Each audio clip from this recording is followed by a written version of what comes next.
অখিল ভট্টাচার্য একাডেমির আজকের আমাদের আলোচনার বিষয় হোয়াট ইজ ফেডারেলিজম। আমরা আজকে এই যুক্তরাষ্ট্রীয় ব্যবস্থার ওপর আলোচনা করব এবং এই বিষয়ে আমরা আলোকপাত করব। অখিল ভট্টাচার্য একাডেমির অনলাইন বেসড টিউটোরিয়াল ইনস্টিটিউশনে পলিটিক্যাল সায়েন্সের অ্যাডমিশন শুরু হয়েছে 2026-2027 সেশনে। আপনারা যারা ইন্টারেস্টেড আমাদের এই একাডেমি থেকে পলিটিক্যাল সায়েন্সে টিউশন নেওয়ার জন্য তারা সরাসরি 9836794686 এ ফোন করতে পারেন অথবা হোয়াটসঅ্যাপ করতে পারেন। তবে আমাদের এখানে অফলাইন, অনলাইন দুটো মোডেই ক্লাস করানো হয়। তবে অফলাইন সিটের অফলাইন সিট লিমিটেড।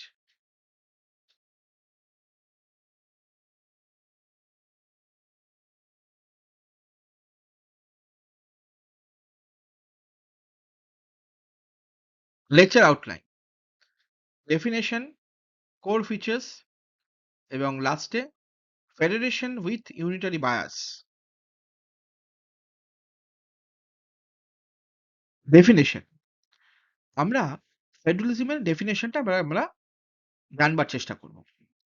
প্রথমে যদি বলা দরকার সেটা হচ্ছে যে এই যে ফেডারেল সিস্টেম অফ গভর্নমেন্ট রয়েছে বা যুক্তরাষ্ট্রীয় সরকার ব্যবস্থা রয়েছে, সেখানে যুক্তরাষ্ট্র গঠিত হয় একাধিক রাষ্ট্রগুলো একত্রিত হয়ে একটি চুক্তির মাধ্যমে, লিখিত চুক্তির মাধ্যমে এই রাষ্ট্র ব্যবস্থা গঠন করে, অর্থাৎ যুক্তরাষ্ট্র গঠন করে। এবং এই যুক্তরাষ্ট্র থেকে কোনো রাষ্ট্র কিন্তু বেরিয়ে যেতে পারে না। এবার যে জায়গাটা আমরা আসবো সেটা হচ্ছে যে এর কিছু ফাউন্ডেশনাল প্রিন্সিপালস আছে। প্রথমে কি বলছে কনস্টিটিউশনাল ডিভিশন। কেন? তার কারণ প্রথমে যেটি জানতে হবে যে এই যে যুক্তরাষ্ট্র ব্যবস্থা, এই যুক্তরাষ্ট্রের ব্যবস্থায় লিখিত সংবিধান থাকে। কেন লিখিত সংবিধান থাকে? তার কারণ এখানে দুটো ধরনের সরকার থাকে। একটা ন্যাশনাল গভর্নমেন্ট থাকে বা সেন্ট্রাল ন্যাশনাল গভর্নমেন্ট, আরেকটি কি থাকে? আরেকটা হচ্ছে রিজিওনাল লেভেলের গভর্নমেন্ট বা স্টেট গভর্নমেন্ট থাকে। এই রিজিওনাল লেভেল গভর্নমেন্ট এবং ন্যাশনাল গভর্নমেন্টের মধ্যে বা সেন্ট্রাল ন্যাশনাল গভর্নমেন্টের মধ্যে ক্ষমতা, কার্যাবলী রিটেন কনস্টিটিউশনের মাধ্যমে বিভাজিত থাকে। এবং বিভাজিত থাকলে কি হয়? স্পেসিফিকেশন থাকে। এরপরে যে জায়গাটা আসবো সেটা হচ্ছে ডুয়াল ল মেকিং। কেন?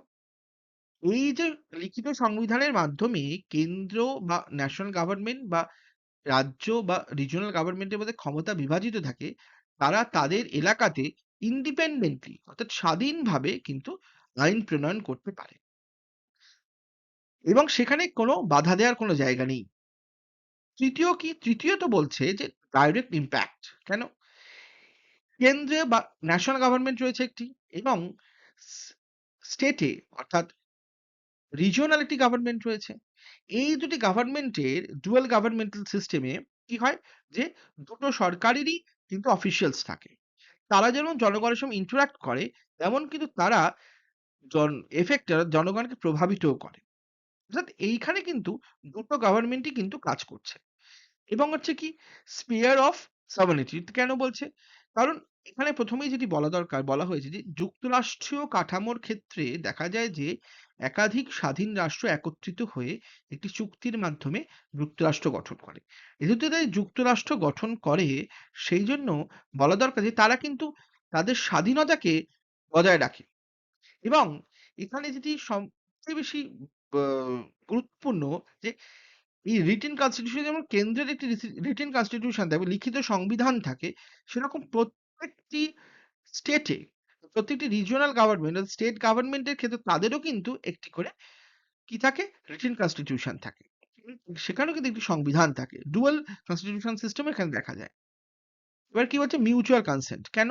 মিউচুয়াল কনসেন্ট এই কারণে বলা হচ্ছে যে সংবিধান অর্থাৎ যে ফেডারেল কনস্টিটিউশন রয়েছে যার মাধ্যমে সেন্ট্রাল এবং স্টেটের ক্ষমতা বিভাজিত রয়েছে, সেই সংবিধানের যদি প্রয়োজন হয় পরিবর্তনের বা চেঞ্জ বা অ্যামেন্ডমেন্ট এর, সেখানে কিন্তু একতরফাভাবে যে সেন্ট্রাল গভর্নমেন্ট করে দিল বা ন্যাশনাল গভর্নমেন্ট করে দিল তা কিন্তু হয় না। সংবিধান সংশোধনের ক্ষেত্রে কিন্তু দুটো সরকারের অর্থাৎ ন্যাশনাল গভর্নমেন্ট এবং যে স্টেট গভর্নমেন্ট রয়েছে, দুটো সরকারেরই কিন্তু সম্মতি প্রয়োজন হয়। আর এইভাবেই কিন্তু এই ব্যবস্থাটি চলছে। এবার আমরা একটু দেখে নেব যে কি ওয়ার্ডস অর্থাৎ এই এই যে ফেডারেল সিস্টেম তার keywords কিছু আছে সেটা কি, কি? ফেডারালিজম অর্থাৎ যুক্তরাষ্ট্রীয়বাদ। তারপরে কি ডুয়াল গভর্নমেন্ট, দ্বৈত সরকার ব্যবস্থা, বাইচেম্বারাল লেজিসলেচার অর্থাৎ দ্বিকক্ষ বিশিষ্ট আইনসভা এবং রিটেন কনস্টিটিউশন অর্থাৎ লিখিত সংবিধান। তাহলে মোটামুটিভাবে আমরা এই যে ফেডারালিজম সেটা বুঝতে পারলাম। খুব শর্টে যদি বলতে হয় সংক্ষেপে ফাউন্ডেশনাল প্রিন্সিপাল, ১ম হচ্ছে কনস্টিটিউশনাল ডিভিশন, সেকেন্ড হচ্ছে ডুয়াল ল মেকিং, থার্ড হচ্ছে ডাইরেক্ট ইমপ্যাক্ট, 4 হচ্ছে স্পিয়ার সভারেনিটি, আর ফিফথ হচ্ছে মিউচুয়াল কনসেন্ট। তাহলে মোটামুটিভাবে আমরা ডেফিনেশনটা বুঝতে পারলাম। Core features. এবার আমরা এই ফেডারাল সিস্টেমের কোর ফিচার্স গুলো বা ফিচার্স গুলো জানবার চেষ্টা করব এবং ধরে ধরে বুঝবো। প্রথমে কি বলেছে? Two or more level of government. প্রথমেই বলা হলো যে এই যে যুক্তরাষ্ট্র ব্যবস্থা রয়েছে সেই যুক্তরাষ্ট্র ব্যবস্থায় দুটো গভর্নমেন্ট থাকে বা দুটো সরকার থাকে বা দুটো লেভেলের সরকার থাকে। একটা সরকার হচ্ছে কেন্দ্রে থাকে, যেটা ন্যাশনাল গভর্নমেন্ট বা ফেডারেল গভর্নমেন্ট বলা হয়। আরেকটি সরকার স্টেট বা প্রভিন্সিয়াল গভর্নমেন্ট বলা হয়। কেন থাকে? তারা অর্থাৎ ন্যাশনাল যে গভর্নমেন্ট থাকে তারা কান্ট্রি ওয়াইজ যে ম্যাটার্স গুলো রয়েছে সেগুলো দেখে। আর স্টেট গভর্নমেন্ট যারা থাকে তারা লোকাল যে ম্যাটার্স গুলো সেগুলো কিন্তু দেখে। দ্বিতীয় কি? Clear division of power. তার কারণ কি? আমরা প্রথমেই বলেছি যেখানে রিটেন কনস্টিটিউশন রয়েছে অর্থাৎ লিখিত সংবিধান রয়েছে। আর এই লিখিত সংবিধানের মাধ্যমে কেন্দ্র বা ন্যাশনাল গভর্নমেন্ট আর স্টেট গভর্নমেন্টের যে ক্ষমতা সেটি সম্পূর্ণভাবে কিন্তু বিভাজিত থাকে। কেউ কারুর ক্ষমতায় প্রবেশ করে না এবং নির্দিষ্ট লিস্টের মাধ্যমে এখানে কিন্তু কেন্দ্র এবং রাজ্যের বা ন্যাশনাল বা স্টেটের ক্ষমতা কিন্তু বা ক্ষমতা সংক্রান্ত যে বিষয় সেগুলো কিন্তু লিপিবদ্ধ করা থাকে লিখিত সংবিধানে। তারপরে কি? Written and rigid constitution. কেন? প্রথমত এটি লিখিত সংবিধান। তার কারণ এটি চুক্তির মাধ্যমে একাধিক রাষ্ট্র তার চুক্তির মাধ্যমে এই ফেডারালিজম গঠন করছে, ফেডারাল স্ট্রাকচারটি তৈরি করছে। এর পাশাপাশি এখানে দুটো সরকার থাকে। সুতরাং দুটো সরকারের নির্দিষ্ট কার্যাবলী থাকা দরকার এবং সেই কার্যাবলী সংবিধানে লিপিবদ্ধ থাকা দরকার। সেই জন্য কিন্তু এটি লিখিত সংবিধান। এখানে লিখিত সংবিধান থাকে। অর্থাৎ কাজের বিভাজন, কাজের স্পেসিফিকেশন এর জন্যই কিন্তু রিটেন কনস্টিটিউশন এখানে করা হয়। এবং এর পাশাপাশি কনস্টিটিউশনকে রিজিড বলা হচ্ছে। কেন? তার কারণ এই সংবিধানের যে মেজর চেঞ্জেস গুলো রয়েছে, গুরুত্বপূর্ণ যে অংশগুলো রয়েছে সেখানকার যদি পরিবর্তন করতে হয়, তাহলে কিন্তু যেমন ন্যাশনাল গভর্নমেন্টের সমর্থন লাগে, তার পাশাপাশি কিন্তু রাজ্য সরকার বা প্রভিন্সিয়াল যে গভর্নমেন্ট গুলো রয়েছে, সেইগুলোরও কিন্তু সম্মতি লাগে। অর্থাৎ দুটো স্তরের গভর্নমেন্টের সম্মতি ছাড়া সংবিধানকে সংশোধন করা যায় না। তারপরে কি? সুপ্রিমেসি অফ কনস্টিটিউশন অর্থাৎ কনস্টিটিউশন এখানে হাইয়েস্ট ল। অর্থাৎ এই যুক্তরাষ্ট্রীয় কাঠামোতে কোন একটি যুক্তরাষ্ট্র যেমন আমেরিকা যুক্তরাষ্ট্র। কারণ আমেরিকা যুক্তরাষ্ট্র বা ইউএসএ ইউনাইটেড স্টেটস অফ আমেরিকাকেই কিন্তু এই যুক্তরাষ্ট্রীয় বা এই ফেডারেল সিস্টেমের মডেল হিসেবে ধরা হয়। এবং তার যে ফিচার্স সেটাকেই কিন্তু এখানে মডেল ফিচার্স হিসেবে গণ্য করা হয়। সেইজন্য বলা দরকার যে এই সংবিধান হচ্ছে হাইয়েস্ট ল। অর্থাৎ যুক্তরাষ্ট্রীয় ব্যবস্থায় সংবিধান হচ্ছে হাইয়েস্ট ল এবং এখানে এই সংবিধানের মাধ্যমে কারণ সুপ্রিমেসি অফ কনস্টিটিউশন এই কারণে বলছি সংবিধানই হচ্ছে লিখিত সংবিধানই হচ্ছে এমন একটি ব্যবস্থা যার মাধ্যমে কেন্দ্র এবং রাজ্যের সেন্ট্রাল এবং স্টেট গভর্নমেন্টের ক্ষমতা লিখিতভাবে বিভাজিত থাকে। এখানে কোনো দ্বন্দ্বের কোনো জায়গাই থাকে না। এজন্য বলছে সুপ্রিমেসি অফ ল।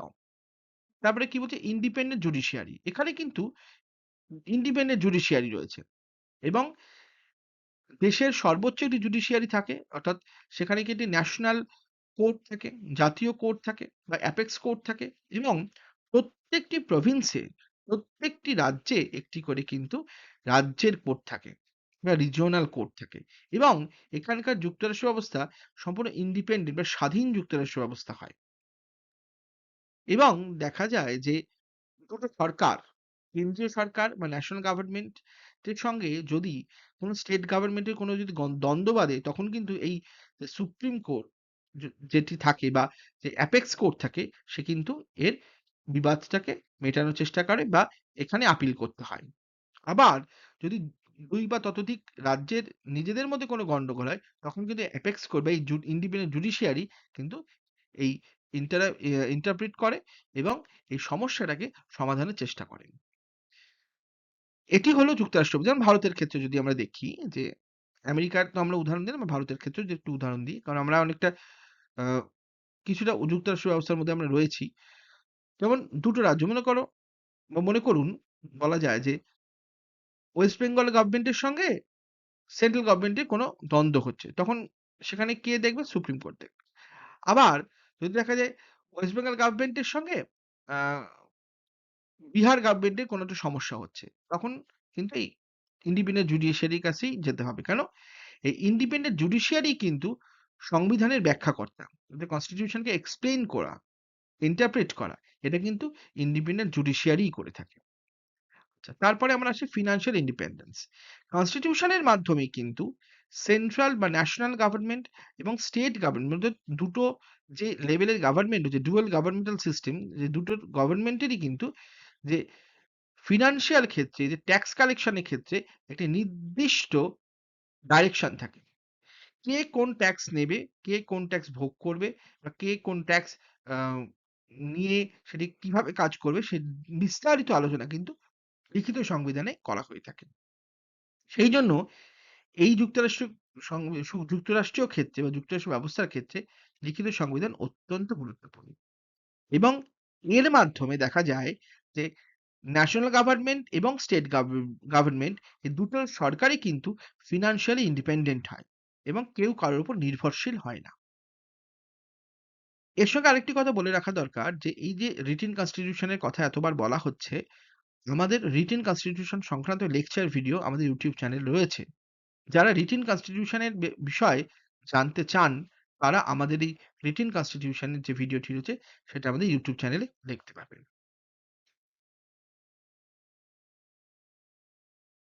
7 বাইচেম্বারাল লেজিসলেচার অর্থাৎ দ্বিকক্ষ বিশিষ্ট আইনসভা। এই যুক্তরাষ্ট্রীয় কাঠামোতে দেখা যায় যে কেন্দ্রীয় আইনসভা বা ন্যাশনাল লেজিসলেচার সেটি দ্বিকক্ষ বিশিষ্ট হয়। কেন? একটি কক্ষ হয় জনগণের সরাসরি রিপ্রেজেন্টেশন বা জনগণের প্রতিনিধিত্ব, ইন্ডিভিজুয়ালস এর প্রতিনিধিত্ব। আরেকটি চেম্বার হয় সেটা হচ্ছে কি রাজ্যগুলির প্রতিনিধিত্ব। অর্থাৎ যে স্টেটস গুলো রয়েছে তার প্রতিনিধিত্ব। যেমন আমি বলতে পারি যে এই যে মার্কিন কংগ্রেসের ২ টো চেম্বার। একটা কি হাউস অফ রিপ্রেজেন্টেটিভ আরেকটা হচ্ছে সিনেট। এই যে হাউস অফ রিপ্রেজেন্টেটিভ জনগণের রিপ্রেজেন্টেশন। জনগণ ভোট দিয়ে ওখানে যাচ্ছে। প্রতিনিধি পাঠাচ্ছে। আরেকটি কি? আরেকটি হচ্ছে সিনেট। সিনেট কি? সিনেট হচ্ছে সেখানে কি থাকে? সেখানে হচ্ছে রাজ্যগুলোর প্রতিনিধিত্ব হচ্ছে ইন্ডিভিজুয়াল যে স্টেটস গুলো রয়েছে, সেই স্টেটস গুলোর একটি নির্দিষ্ট সংখ্যক আসন ওখানে ধরা থাকে। ২ টি করে আসন ধরা রয়েছে। প্রত্যেকটি স্টেট থেকে ২ জন করে রিপ্রেজেন্টেটিভ পাঠানো হয় সেন্ট্রালে। কেন? ন্যাশনাল ডিসিশন মেকিং অর্থাৎ জাতীয় স্তরে সিদ্ধান্ত গ্রহণের ক্ষেত্রে জনগণের যে জনগণের যে প্রতিনিধিত্ব তার পাশাপাশি রাজ্যগুলোর যে প্রভিন্সিয়াল গভর্নমেন্ট গুলো রয়েছে তার যে প্রতিনিধিত্ব সেখানে করা হয়। অর্থাৎ ন্যাশনাল সিদ্ধান্ত গ্রহণের ক্ষেত্রে। যে ডুয়াল গোল। কেন ডুয়াল গোল বলছে? তার কারণ এখানে কিন্তু ন্যাশনাল একটি গোল আছে। অর্থাৎ এখানে বলা হচ্ছে যে জাতীয় ঐক্য রক্ষা করার জন্য এখানে কিন্তু একটি পার্সপেক্টিভ রয়েছে। আবার প্রত্যেকটি স্টেটের কিন্তু আলাদা, আলাদা কালচারাল পার্সপেক্টিভ রয়েছে। Local perspective. এই ন্যাশনাল পার্সপেক্টিভ বা রিজিওনাল বা লোকাল পার্সপেক্টিভ এই ২ ধরনের পার্সপেক্টিভ বা ২ ধরনের গোল কিন্তু এই যে যুক্তরাষ্ট্র ব্যবস্থায় দেখা যায়। এবারে যেটি আসার দরকার সেটা হচ্ছে সুপ্রিমেসি অফ সেন্ট্রাল গভর্নমেন্ট। কেন? কারণ এই যে ন্যাশনাল গভর্নমেন্ট যেটাকে ইউএসএ তে বলে ফেডারেল গভর্নমেন্ট, ভারতে বলে সেন্ট্রাল গভর্নমেন্ট বা ইউনিয়ন গভর্নমেন্ট অফ ইন্ডিয়া। এই যে ব্যবস্থাতে দেখবেন ন্যাশনাল এ যে গভর্নমেন্ট থাকে বা জাতীয় স্তরে যে সরকার থাকে, তাদের সঙ্গে যদি দেখা যায় যে কোনো আইনকে কেন্দ্র করে, কোনো আইন তৈরি করাকে কেন্দ্র করে রাজ্যের বা রিজিওনাল বা প্রভিন্সিয়াল গভর্নমেন্টের কোনো আইনের সঙ্গে যদি সংঘাত হয়, তাহলে কিন্তু এই ন্যাশনাল আইনই কিন্তু প্রাধান্য পায়। যেমন ভারতবর্ষে কেন্দ্রের আইন করছে, রাজ্য আইন করছে। কোনো রাজ্যের আইনের সঙ্গে যদি কেন্দ্রের আইনের সংঘাত ঘটে, তাহলে কিন্তু কেন্দ্রের আইনই প্রাধান্য পাবে। এটা ন্যাশনাল গভর্নমেন্টের আইনই কিন্তু প্রাধান্য পায়। সে কিন্তু রাজ্যের আইন প্রাধান্য পায় না। এই সিস্টেমটাই কিন্তু আমাদের এই ফেডারেল গভর্নমেন্টাল সিস্টেমে রয়েছে বা ফেডারেল স্ট্রাকচারে রয়েছে। এবার আমরা আসি সিটিজেন টাইপ। এখানে কিন্তু মজার ব্যাপার যে এই যুক্তরাষ্ট্রীয় ব্যবস্থায় ২ ধরনের নাগরিকত্ব থাকে। একটা ন্যাশনাল সিটিজেনশিপ আর একটা হচ্ছে কি রিজিওনাল বা স্টেট লেভেল সিটিজেনশিপ। আমেরিকাতে ২ ধরনের সিটিজেনশিপ আছে। একটা হচ্ছে জাতীয় স্তরে নাগরিকত্ব, আরেকটি রিজিওনাল বা রাজ্য স্তরে নাগরিকত্ব। তবে ইন্ডিয়ার ক্ষেত্রে বলা যায়, ইন্ডিয়াতে কিন্তু সিঙ্গল সিটিজেনশিপ আছে। অর্থাৎ একটি সিটিজেনশিপ ন্যাশনাল সিটিজেনশিপ। প্রত্যেকটি রাজ্য সরকার যেরকম যে আছে, রাজ্য রয়েছে, এই রাজ্যগুলোতে কিন্তু আলাদা করে কোনো সিটিজেনশিপ নেই বা নাগরিকত্ব নেই। তবে প্রকৃত যুক্তরাষ্ট্রীয় ব্যবস্থাতে কিন্তু ডুয়াল সিটিজেনশিপ দেখা যায়। আচ্ছা, নো রাইট টু লিভ কেন বলছে? নো রাইট টু লিভ এই কারণে বলছে যে এইখানে বা এই ব্যবস্থাতে বলা যায় যে কোনো রাষ্ট্র এখানে যুক্ত হলে, এই ইউনিয়নে যুক্ত হলে সেখান থেকে কিন্তু বেরিয়ে যেতে সে পারে না। অর্থাৎ বেরোতে পারবে যেটা আমি ১ম এই বলেছিলাম। অর্থাৎ বেরিয়ে গিয়ে নিজেকে স্বাধীন ঘোষণা করতে পারবে না। এই যে এই যে যুক্তরাষ্ট্রের যে ব্যবস্থা তার মধ্যেই তাকে থাকতে হবে। কোনো প্রভিন্স বা কোনো স্টেট নিজে বেরিয়ে যেতে পারবে না। পার্মানেন্টলি সেই এই ইউনিয়নে থাকতে হবে। Special status. এইখানে একটি বড় ব্যাপার হচ্ছে যেমন ডুয়াল গভর্নমেন্ট দেখেছি। পাশাপাশি বিভিন্ন এলাকা রয়েছে মাইনরিটি গ্রুপস বা কালচারের ক্ষেত্রে, মাইনরিটি কালচারের ক্ষেত্রে বিভিন্ন এলাকা রয়েছে তারা এক্সট্রা পাওয়ার পায় কিসের জন্য? অটোনমির ক্ষেত্রে।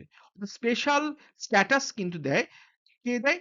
ফেডারেল গভর্নমেন্ট দেয়। কেন্দ্রীয় যে সরকার বা ন্যাশনাল গভর্নমেন্ট আছে সেই স্পেসিফিক বা রিজিওনাল যে এরিয়া গুলো রয়েছে বা রিজিওনাল এরিয়া গুলো রয়েছে সেখানে কিন্তু একটা স্পেশাল অটোনমি পায় বা স্পেশাল পাওয়ার তারা পায় কারণ মাইনরিটি কালচার বা গ্রুপস এর ক্ষেত্রে। তাহলে মোটামুটি ভাবে আমরা এই যে যুক্তরাষ্ট্রীয় কাঠামো আর ফিচার্স গুলো বা কোর ফিচার্স গুলো বুঝতে পারলাম।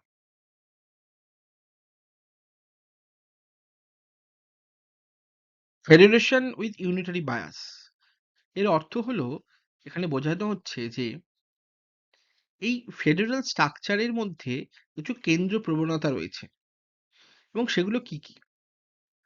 এখানে প্রথম হচ্ছে left over power to the centre অর্থাৎ কনস্টিটিউশনে বা লিখিত সংবিধানে যখন এমন কোনো বিষয় লিস্টে থাকে না অর্থাৎ এখানে তো দুটো লিস্টের মাধ্যমে থাকে সাধারণত স্টেট লিস্ট, সেন্ট্রাল লিস্ট।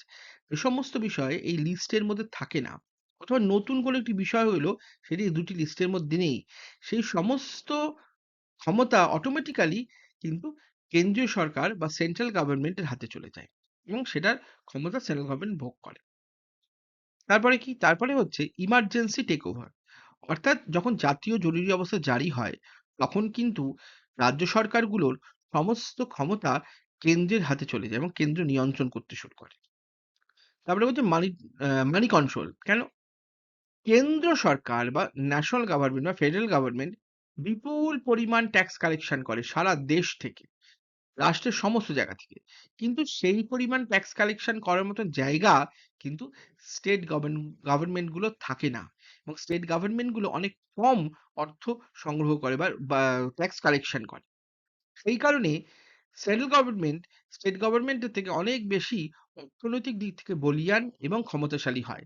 সেই রকম ক্ষমতা কিন্তু স্টেটস গভর্নমেন্ট গুলোয় থাকে না। Law making power. এখানে বলা হচ্ছে যে আগে এটি নিয়ে আলোচনা হয়েছে যে সেন্ট্রাল গভর্নমেন্ট কোনো ব্যাপারে আইন প্রণয়ন করলো। একই ব্যাপারে স্টেট গভর্নমেন্টও করলো।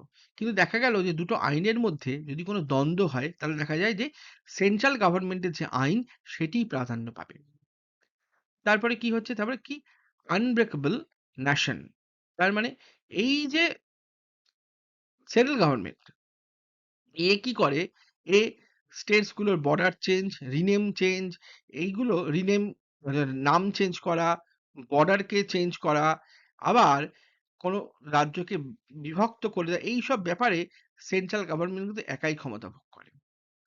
তাহলে এইগুলো থেকে বোঝা যায় যে এই ফেডারেল স্ট্রাকচারে আমরা যুক্তরাষ্ট্রীয় কাঠামোর কথা বললেও সেন্ট্রাল স্টেটের আলাদা, আলাদা বিষয় প্রভিশন থাকলেও স্টেট গভর্নমেন্ট গুলোর নিজের স্বাধীনতা থাকলেও কিন্তু এই কেন্দ্রীয় প্রবণতা রয়েছে এবং ক্রমাগত বাড়ছে।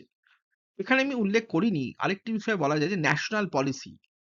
এমন বহু পলিসি নেয়া হয় সেন্ট্রাল গভর্নমেন্টের পক্ষ থেকে যেমন ন্যাশনাল গভর্নমেন্টের পক্ষ থেকে যে সেই পলিসি গুলো ইমপ্লিমেন্টের ক্ষেত্রে কেন্দ্র একচ্ছত্র ক্ষমতা নিজের হাতে নিয়ে নেয়। যেমন এক বা একাধিক স্টেটের মধ্যে দিয়ে কোনো রাস্তা হবে, কোনো বাইপাস হবে বা ন্যাশনাল হাইওয়ে হবে, তখন কিন্তু সেন্ট্রাল গভর্নমেন্ট অনেক বেশি ক্ষমতা ভোগ করে।